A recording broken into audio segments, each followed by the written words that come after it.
Hello student. Last की class में हमने ब्लॉक प्रमेय कंप्लीट की थी। आज की क्लास का टॉपिक है हमारा ब्लॉक इलेक्ट्रॉन का वेग। सबसे पहले तो बेटा ये जान देंगे ब्लॉक इलेक्ट्रॉन क्या होता है। किसी जालक क्रिस्टल में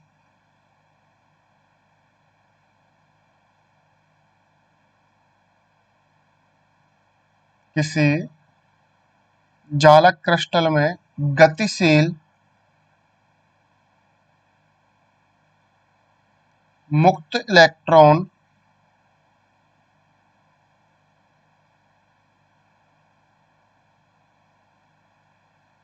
आवृत्ति विभव का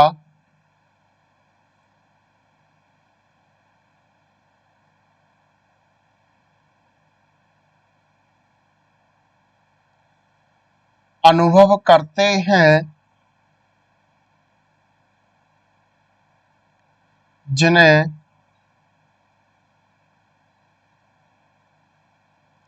ब्लॉक इलेक्ट्रॉन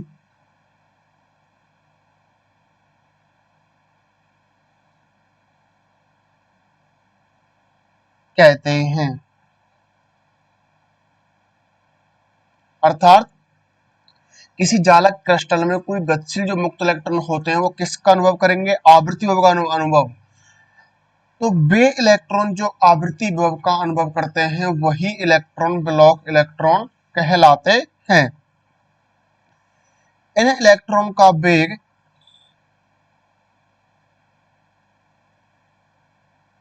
इन इलेक्ट्रॉन्स का वेग इससे संबद्ध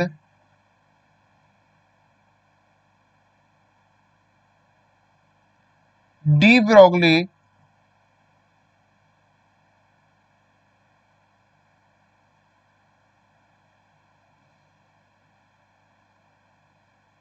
तरंगों के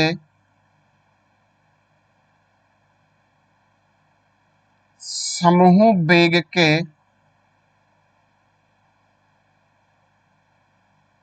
बराबर होता है।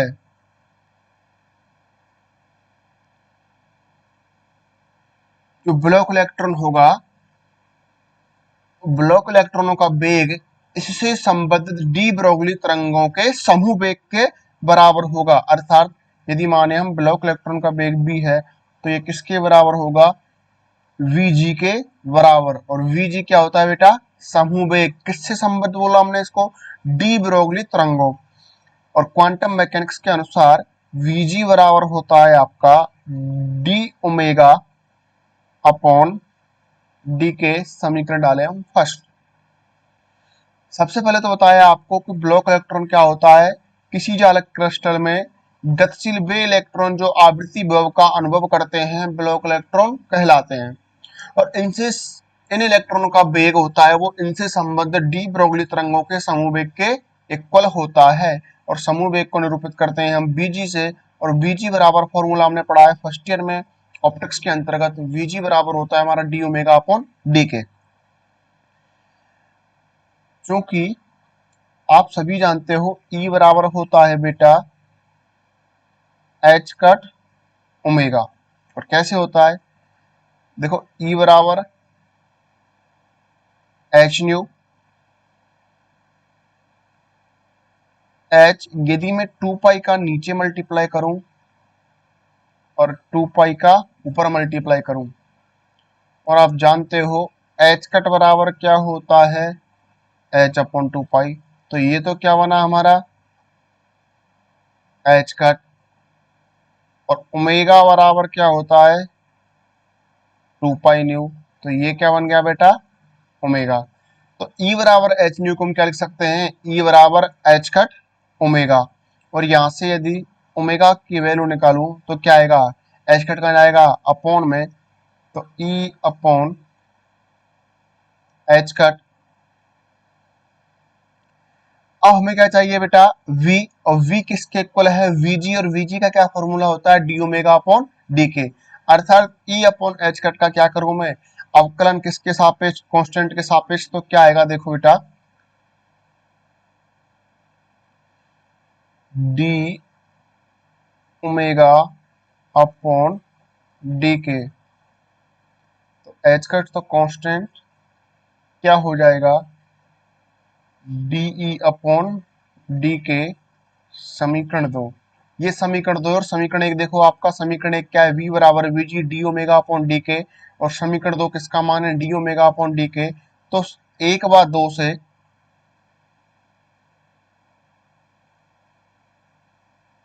क्या मिलेगा आपको, v बराबर 1/h cut d upon d के। ये होता है हमारा ब्लॉक इलेक्ट्रॉन का वेग।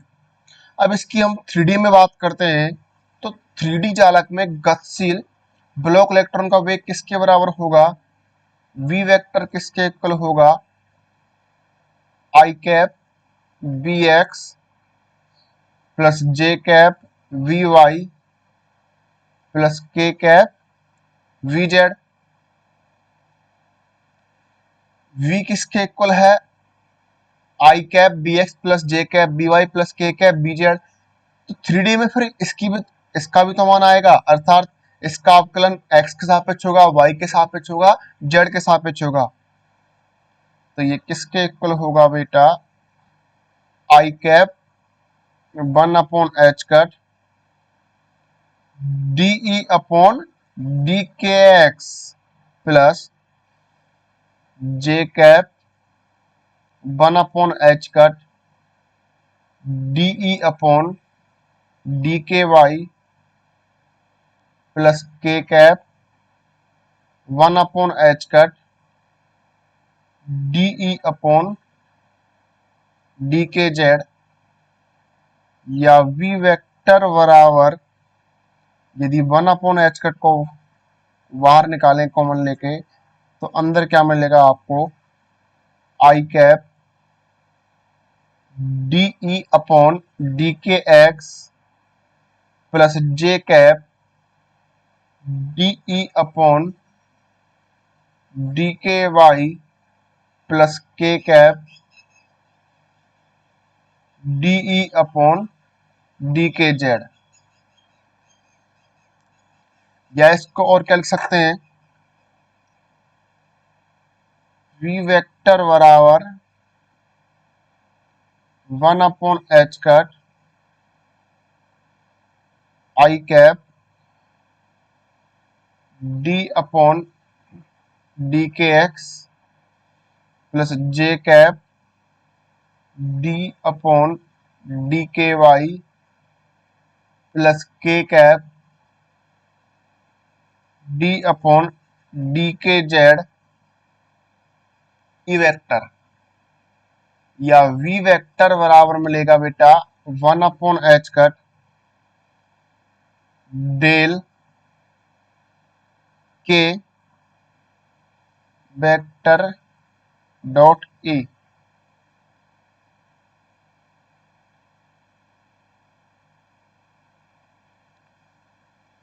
यहां डेल के वेक्टर क्या मिलेगा, आई कैप डी अपॉन डी के x plus j cap D upon d के y plus k cap D upon d के जेड। यह क्या कहलाता है, हमारा अवकलन संकारक, या इसको बोलते हैं हम बेटा सदिश अवकलज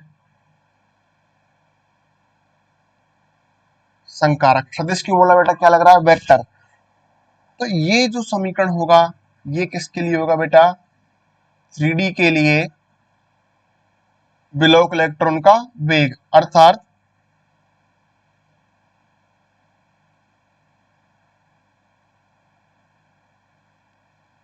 उपरोक्त समीकरण त्रिविमीय जालक या 3D जालक के लिए मुक्त इलेक्ट्रॉन के वेग को निरूपित करता है। या प्रदर्शित करता है। और जहां आपका डेल वेक्टर होता है वो कहलाता है हमारा सदिश अवकलज संकारक या अवकलज संकारक, और या इसे बोलते हैं हम प्रवणता संकारक, या इसे क्या बोल सकते हैं हम प्रवणता संकारक। लेकिन किसमें, सरफेक्स में क्या लग रहा है के, अर्थात के समष्टि में प्रवणता संकारक। प्रवणता संकारक बोल लो, केवल अवकलन संकारक बोल लो, सदिश अवकलन संकारक बोल लो। और प्रवणता संकारक तो प्रवणता सरफेक्स में क्या लग रहा है के, तो क्या बोलेंगे के समष्टि में प्रवणता संकारक। और के समष्टि में जो ब्लॉक इलेक्ट्रॉन का वेग होता है वो ऊर्जा की प्रवणता का कैसे होगा, समानुपाती। देखो बेटा, इस समीकरण से आपको क्या हो रहा है, बी वेक्टर बराबर 1/h कट डेल के वेक्टर डॉट ई वेक्टर। देखो ये होता है हमारा del A, del vector A, इसका मतलब होता है ग्रेडियंट या प्रवणता। अब मैंने लिखा आपको डेल के वेक्टर ई, इसका मतलब क्या है, प्रवणता किसकी, ऊर्जा की। और ये हमारा मिला बी वेक्टर बराबर या वी बराबर 1/h कट इंटू डेल के वेक्टर ई वेक्टर। तो क्या होगा आपका जो v है किसके समानुपाती है, के समष्टि में ऊर्जा की प्रवणता। सरफेक्स में क्या लग रहा है के, तो इसे बोलेंगे के समष्टि में, और क्या है ई, तो ऊर्जा की प्रवणता, अर्थात किसके समानुपाती हो गया,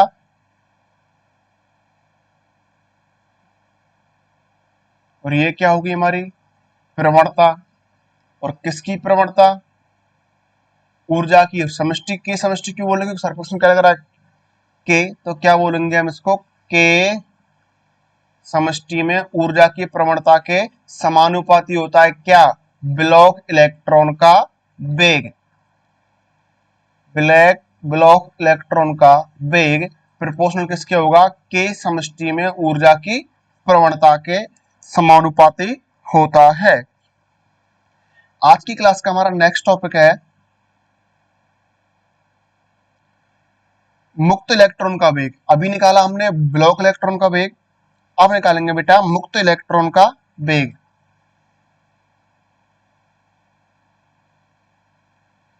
मुक्त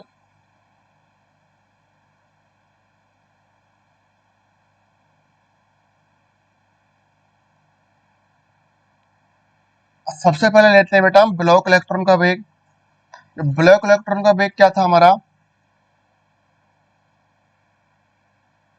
अभी निकाला हमने ब्लॉक इलेक्ट्रॉन का वेग, वी वेक्टर किसके बराबर मिला हमारा 1/h cut DE upon d के। और ब्लॉक इलेक्ट्रॉन क्या होता है, मुक्त इलेक्ट्रॉन जब आवृत्ति विभव का मान शून्य हो का वेग।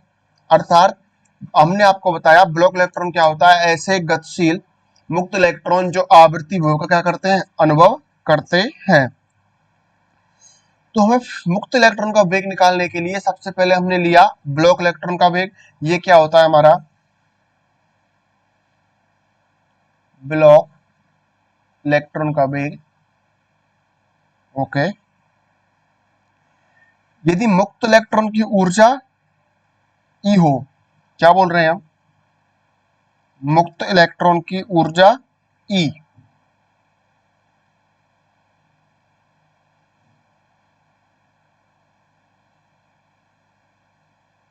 मुक्त इलेक्ट्रॉन की ऊर्जा बराबर है ए। देखो बेटा,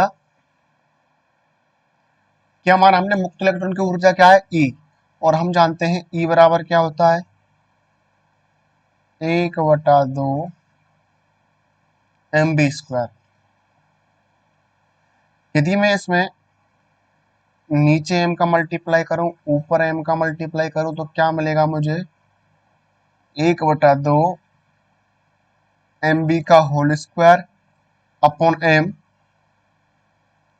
पी बराबर क्या होता है बेटा, एम बी, तो ये क्या बन जाएगा, ई बराबर पी स्क्वायर अपॉन 2m। तो बेटा के बराबर होता है हमारा 2 पाई अपॉन लैम्बडा, एवं लैम्बडा बराबर होता है हमारा एच अपॉन पी। तो देखना यहां से पी का मान निकालना है। के बराबर क्या होता है 2 पाई अपॉन लैम्बडा, और लैम्बडा बराबर क्या होता है एच अपॉन पी। तो देखना के बराबर क्या मिलेगा 2 पाई, लैम्बडा के स्थान पर क्या पुट करूं मैं एच अपॉन पी, तो 2 पाई अपॉन एच, पी कहाँ जाएगा ऊपर, यही तो बनेगा। और मैंने आपको बताया एच कट किसके बराबर होता है एच अपॉन 2 पाई के। ये क्या लिख रहा है हमारा 2 पाई अपॉन एच, तो इसे मैं यही तो लिख सकता हूं के बराबर पी अपॉन एच कट, और यहां से पी का मान निकालू तो क्या हो जाएगा एच कट इधर जाएगा, अर्थात पी बराबर क्या मिलेगा एच कट के। अर्थात एक बार वापस समझ लो, यहां दोबारा समझ लेता हूं पुनः। ई बराबर होता है सभी जानते हैं 1/2 एम बी स्क्वायर। अब क्या कर रहे हैं हम एम का ऊपर मल्टीप्लाई एम का नीचे मल्टीप्लाई, तो क्या बनेगा ये एम इंटू एम क्या हो जाएगा एम स्क्वायर, और ये क्या हो गया M square B square.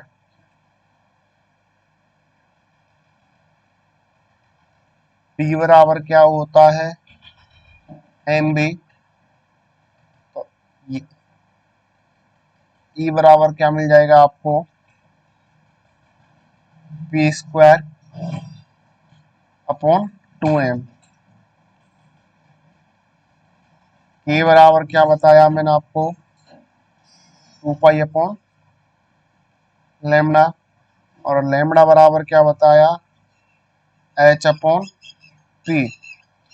Lambda के स्थान पर एच अपॉन पी का मान पुट करें तो क्या मिलेगा के बराबर 2 पाई अपॉन एच, पी का जाएगा ऊपर।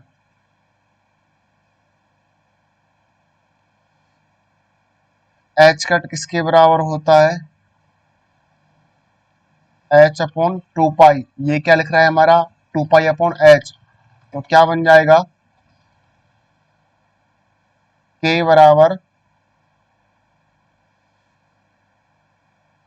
P upon H cut. किसका मान चाहिए बेटा पी का मान, और पी का मान चाहिए तो एच कट जाएगा इधर, अर्थात पी बराबर क्या बन गया एच कट के। ओके, और पी के स्थान पर एच कट के रखेंगे तो ई बराबर क्या हो जाएगा एच कट स्क्वायर के स्क्वायर अपॉन 2m। तो हमने माना कि मुक्त इलेक्ट्रॉन की ऊर्जा क्या है E, तो क्या होगा मुक्त इलेक्ट्रॉन की ऊर्जा E किसके बराबर मिलेगी एच कट स्क्वायर के स्क्वायर अपॉन 2m। तो ब्लैक इलेक्ट्रॉन का वेग किसके बराबर, मुक्त इलेक्ट्रॉन का वेग निकालेंगे, ऊर्जा किसके लिए हमने मुक्त इलेक्ट्रॉन की, तो क्या आएगा क्योंकि v किसके इक्वल लिया था हमने 1 upon H cut d upon d के किसके ई के इक्वल। ई का मान क्या पुट कर दें हम एच कट स्क्वायर के स्क्वायर अपॉन 2m, तो क्या हो जाएगा बेटा 1 upon H cut d upon d के एच कट स्क्वायर के स्क्वायर। क्या करना है इसका अवकलन करना है किसके सापेक्ष, के सापेक्ष। तो एच कट स्क्वायर तो कांस्टेंट, एच कट स्क्वायर का कोई अवकलन होगा नहीं, किसका होगा, के स्क्वायर का। और आप जानते हो एक्स स्क्वायर का अवकलन क्या होगा, 2x, तो के स्क्वायर का अवकलन क्या हो जाएगा, 2k, अर्थात इसके अपोन में था हमारा 2m, क्योंकि ई का मान क्या है, H cut square upon 2m। तो देखो v बराबर 1 अपॉन एच कट, अवकलन किया, एच कट स्क्वायर कांस्टेंट हुआ 2k upon 2m। H cut square से स्क्वायर कैंसिल, 2 से 2 कैंसिल, तो किसके बराबर मिला, एच कट के अपॉन m। और अभी थोड़ी देर पहले आपको बताया एच कट के किसके बराबर, पी के। तो क्या लिख सकते हैं हम इसको, पी अपॉन एम, अर्थात इलेक्ट्रॉन का जो वेग है उसके संवेग के कैसे होता है, समानुपाती। जो मुक्त इलेक्ट्रॉन का जो वेग निकला वो किसके इक्वल निकला हमारा, पी अपॉन एम के। तो हम क्या बोल सकते हैं, बी किसके प्रोपोर्शनल, किसके समानुपाती, पी के। या बोल सकते हैं कि मुक्त इलेक्ट्रॉन का वेग समानुपाती होता है उसके संवेग के। तो ये तो था बेटा मुक्त इलेक्ट्रॉन का वेग। और ये है हमारा ब्लॉक इलेक्ट्रॉन का वेग। कैसे निकाला हमने, ब्लैक इलेक्ट्रॉन लिया, उसके बाद क्या लिया हमने, मुक्त इलेक्ट्रॉन की ऊर्जा। और ब्लैक इलेक्ट्रॉन के वेग में किसका मान पुट कर दें, मुक्त इलेक्ट्रॉन की ऊर्जा का, तो किसका मान आ जाएगा हमारा, मुक्त इलेक्ट्रॉन के वेग के। अब इसमें थोड़ा ग्राफ बनाते हैं। यदि इलेक्ट्रॉन क्रिस्टल के विभव ur वेक्टर में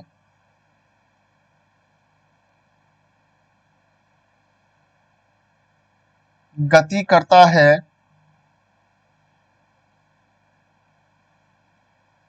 तो इलेक्ट्रॉन की ऊर्जा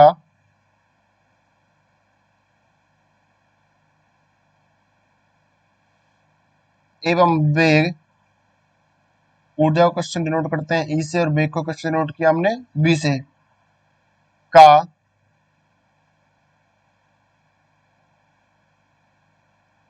के साथ ग्राफ निम्न होता है।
ये ऊपर वाला ग्राफ तो एनर्जी का किसके सापेक्ष है, के सापेक्ष। और नीचे वाला ग्राफ किसका है, वेग का किसके सापेक्ष, के सापेक्ष। इधर किसका आएगा, नेगेटिव का वैल्यू कहां से होगी, माइनस पाई अपॉन ए से प्लस पाई अपॉन ए। और ऐसे ये किसकी वैल्यू होगी, एनर्जी की। तो के सापेक्ष में यदि ग्राफ निकाले, यदि क्वेश्चन में जाए कि इलेक्ट्रॉन क्रिस्टल ur में गति करता है तो इलेक्ट्रॉन की ऊर्जा ई एवं वेग v का के साथ क्या बनाओ, ग्राफ बनाओ। तो इस प्रकार क्या होगा बेटा, ग्राफ कंप्लीट होगा। तो बेटा आज की क्लास का लास्ट टॉपिक है, इंपॉर्टेंट टॉपिक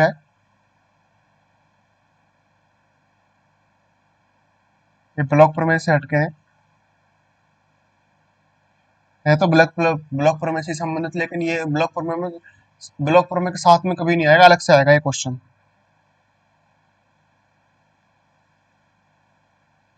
बैंड में अवस्थाओं की संख्या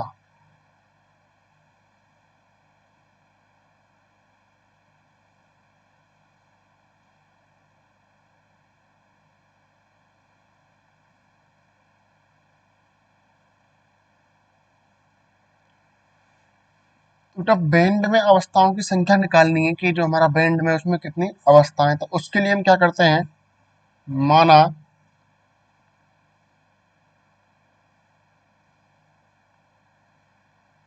कैपिटल एल लंबाई के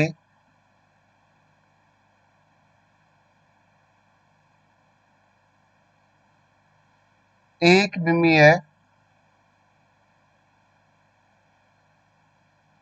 क्रिस्टल में कैपिटल एन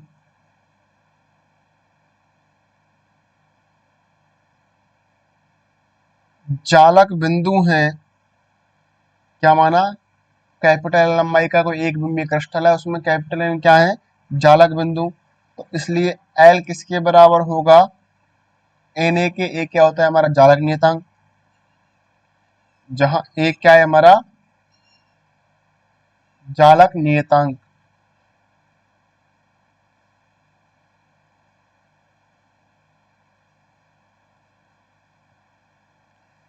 डी ब्रोगली परिकल्पना के अनुसार क्या होता है बेटा कि प्रगामी तरंग के तरंग फलन को एल दूरी पर आवृत्ति होना चाहिए। अर्थात डी ब्रोगली कहता है कि कोई यदि प्रगामी तरंग है तो उसका तरंग फलन एल दूरी पर क्या होगा, आवृत्ति। और आवृत्ति का मतलब क्या होगा कि साइन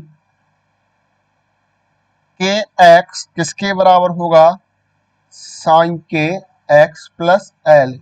क्या बोला हमने, डी ब्रोगली परिकल्पना के अनुसार जो कोई प्रगामी वेव है, यदि प्रगामी तरंग है तो उसका तरंग फलन क्या होगा, एल दूरी पर। और हमने दूरी कितनी ली, एल। एल दूरी पर क्या होगा, आवृत्ति। अर्थात साइन के एक्स किसके बराबर, साइन के एक्स एल के बराबर होगा। समीकरण डाला बेटा एक। एक बिंदुीय आवृत्ति विभव क्षेत्र में ब्लॉक प्रमेय, हमने आपको ब्लॉक प्रमेय पढ़ा दी कि एक बिंदुीय आवृत्ति क्षेत्र में अर्थात 1D में जो ब्लॉक प्रमेय क्या होती है, यही तो बताया था बेटा आपको कि साइन के एक्स, आर लिया तो आर ले लो, आर तो हो जाएगा 3D में, और एक बिंदु ले रहे हैं तो 1D में क्या हो जाएगा, एक्स हो जाएगा।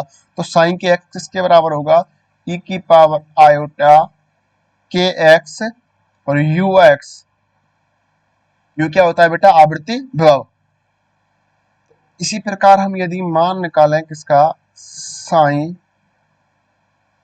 के एक्स प्लस एल किसके बराबर मिलेगा, ई की पावर आयोटा के, जहां एक्स है उसके स्थान पर क्या लिख देना है, X plus L U X plus L.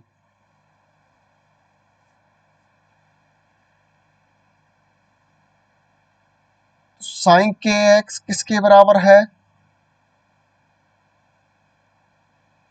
Sine के एक्स प्लस एल के। ये किसका मान है हमारा, साइन के का ये किसका मान है हमारा, साइन के एक्स एल का। यदि इसको मैं समीकरण 1 दूं और इसको समीकरण 2 दूं और इसको दूं मैं समीकरण 3, तो देखो समीकरण 1 में या तो बोलूं मैं समीकरण 1 में 2 व 3 से मान रखें, तो ये 2 से मान, ये 3 से मान, ये एल एच एस, ये R H S, L H S R H S, इसकी एल एच एस, ये इसकी आर एच एस, ये एल एच एस, ये एल एच एस इस एल एच एस से बराबर है। तो इन दोनों की आर एच एस परस्पर क्या होंगे, इक्वल होंगी। अर्थात क्या मिलेगा हमको, ई की पावर आयोटा के एक्स यू एक्स इक्वल होगा ई की पावर आयोटा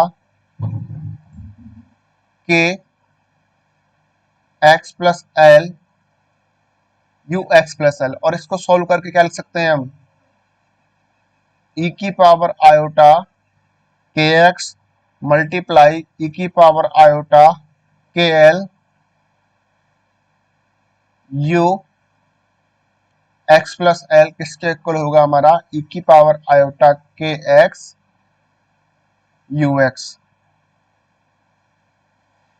क्योंकि यू एक्स क्या है हमारा, आवृत्ति भव है, और आवृत्ति भव क्या होता है, आवृत्ति भव फलन में क्या बताया मैंने कि यू एक्स किसके इक्वल होगा, यू एक्स प्लस एल के, अर्थात यू एक्स इज इक्वल होगा हमारा यू एक्स प्लस एल के, क्योंकि यू एक्स होता है हमारा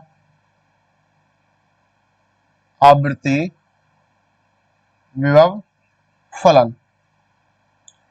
जब ये इसके इक्वल होगा, ये किसके इक्वल होगा, इसके इक्वल हो गया, इसलिए क्या मिलेगा बेटा, ई की पावर आयोटा के एल किसके बराबर, 1 के बराबर, या ई की पावर आयोटा 2 पाई एन, जब आधार समान है तो घातें क्या होती हैं, समान हो जाती हैं, अर्थात आयोटा के एल किसके बराबर होगा, 2 पाई एन आयोटा, और आयोटा से आयोटा गया तो यहां से क्या मिलेगा हमको, के एल किसके इक्वल होगा, 2 पाई एन के इक्वल होगा। यदि मैं यहां से के का मान निकालूं तो के बराबर क्या मिलेगा, 2 pi upon L into N, अर्थात जो के का मान आया वो कितना मिला हमको, 2 पाई एल अपॉन एन। इसको मैं डाल दूं समीकरण कैपिटल ए, जहां n बराबर होता है +-1 +-2 डैश डैश डैश, तो n बराबर क्या मिलेगा, यहां से ये तो k का मान आ गया, n का मान निकालेंगे तो l जाएगा ऊपर, 2 पाई कहाँ आएगा नीचे, अर्थात n बराबर क्या मिलेगा, l अपॉन 2 पाई के। समीकरण डाला मैंने v, ये समीकरण भी हो गया। यहाँ से n का मान निकालना है तो l का जाएगा इसके मल्टीप्लाई में, और ये क्या आएगा इसके डिवाइड में। तो समीकरण ए से किसका मान निकाला, के से, समीकरण बी से किसका मान निकाला हमने, n से, बी से मान निकाला हमने n का।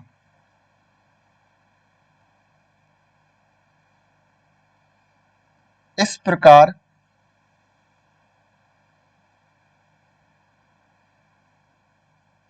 डी के अंतराल में संभावित प्रावस्थाओं की संख्या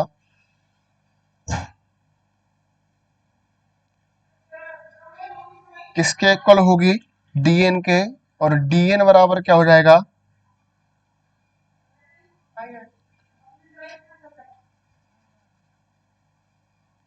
जब k ले रहे थे उस कंडीशन में क्या होगा n, अब क्या ले रहे हैं हम dk, तो dk किसके इक्वल होगा बेटा, dn के, और dn का मान निकालेंगे तो क्या हो जाएगा हमारा, l अपॉन 2 पाई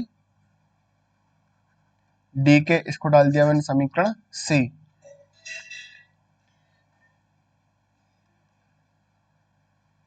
इसलिए एक बेंड में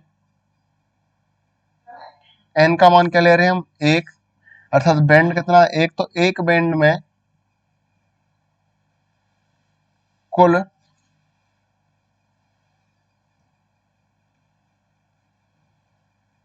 अवस्थाओं की संख्या, तो n का मान निकालेंगे, वापस समझो, dn किसके बराबर निकाला हमने, l अपॉन 2 पाई डी के। अब क्या निकाल रहे हैं हम, एक बेंड में अर्थात किसका मान निकालना है हमको, n का।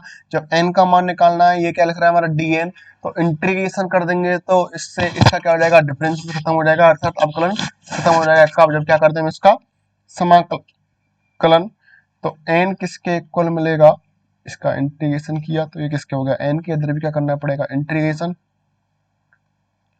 एन बराबर क्या हो जाएगा, इंटीग्रेशन और लिमिट कहाँ से जाएगी, माइनस पाई अपॉन ए से पाई upon A L upon 2 pi D के, एल अपॉन 2 पाई तो क्या है, कांस्टेंट किसका अपकलन होगा, डी के, और हम सभी जानते हैं डीएक्स समाकलन, डीएक्स समाकलन क्या होता है हमारा, एक्स होता है। तो वैसे ही डी के का समाकलन इंटीग्रेशन करेंगे तो किसके बराबर होगा, के। तो एन बराबर क्या मिलेगा बेटा, एल अपॉन 2 पाई के पाई अपॉन ए से माइनस पाई अपॉन ए। अब क्या करना है, सॉल्व करना है, upper limit minus lower limit,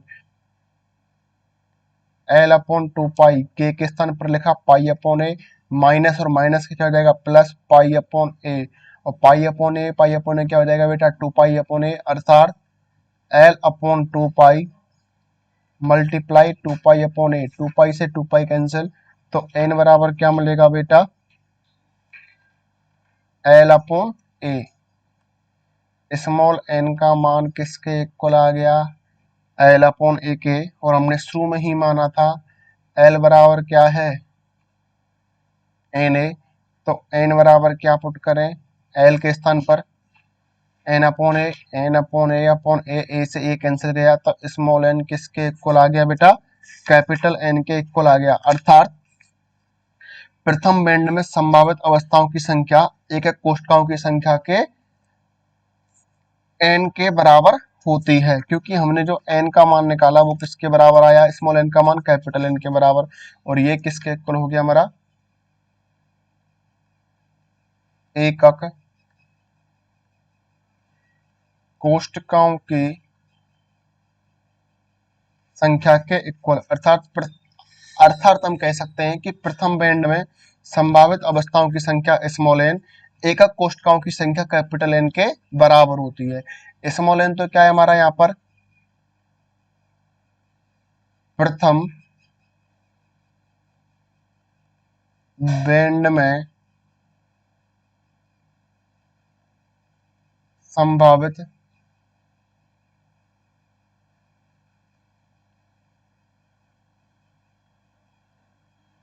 अवस्थाओं की संख्या, और कैपिटल एन क्या है, एकक कोष्ठकों की संख्या। तो प्रथम बैंड में संभावित अवस्थाओं की संख्या किसके इक्वल होगी, एकक कोष्ठ की संख्याओं के बराबर। पाउली के अपवर्जन नियम के अनुसार किसी भी अवस्था में अधिकतम 2 इलेक्ट्रॉन रह सकते हैं। पाउली के अपवर्जन के अनुसार क्या होता है, आपने पढ़ा होगा कि किसी भी अवस्था में या किसी भी स्टेट में अधिकतम कितने इलेक्ट्रॉन रह सकते हैं, 2 इलेक्ट्रॉन। इनको ऐसे ही तो निरूपित करते हैं। अतः किसी पूर्णतः पूरित बैंड में अधिकतम इलेक्ट्रॉन की संख्या किसके इक्वल होगी, 2n के इक्वल होगी। जब कोई पूर्ण भरा है उसमें इलेक्ट्रॉन कितने होंगे, 2n, और हमारा स्मॉल n किसके बराबर था, n के, तो इस कंडीशन में स्मॉल n किसके इक्वल हो जाएगा, 2n के इक्वल हो जाएगा। तो आज की क्लास हमारी यहीं कंप्लीट होती है। नेक्स्ट क्लास में पढ़ेंगे हम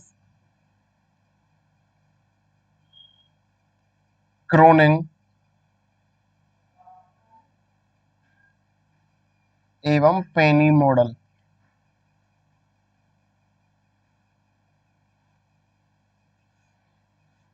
नेक्स्ट क्लास में कंटिन्यू करते हैं।